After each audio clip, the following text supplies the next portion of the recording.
Deň začínam šálkou kávy s manželom. Je to jedna z chvíľ, ktoré si vychutnávam s Jankom predtým, ako sa rozbehneme za svojimi každodennými povinnosťami. Samozrejme, ako každá mama, vychystám deti do školy.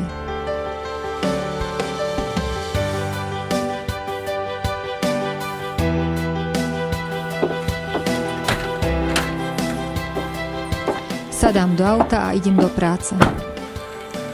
Počas cesty sa modlím a spievam, tak si krátim čas v rannej zápche. Pracujem ako riaditeľka domova svätého Dominika. Je to skvelá a rôznorodá práca.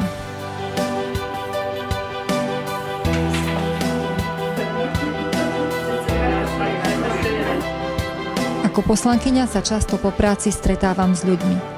Počúvam ich postrehy a návrhy. Tak tomu bolo aj pri stretnutí s aktivistom Ondrejom Dostálom i na zasadnutí rady materskej školy na Čergovskej ulici. Záleží mi na tom, v akom prostredí trávia naše prešovské deti svoj výchovno-vzdelávací proces, preto sa budem zasadzovať za opravy budov našich škôl.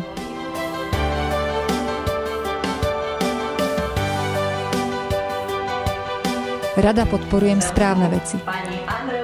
Preto som prijala pozvanie na benefičný koncert občianskeho združenia Venuše, ktoré sa už 10 rokov venuje práci s onkologickými pacientami. Teší ma, že som sa mohla zúčastniť aj na výstave prác Cézar v súkromnej galérii Archima a osobne poblahoželať ocenenému architektovi Prešovčanovi Irakli Eristavimu.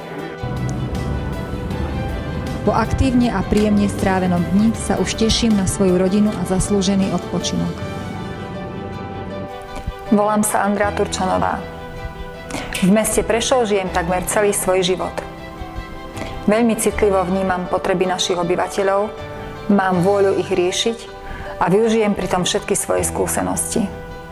Som presvedčená, že naše mesto sa dá spravovať lepšie. Preto vás pozývam 15. novembra k voľbám.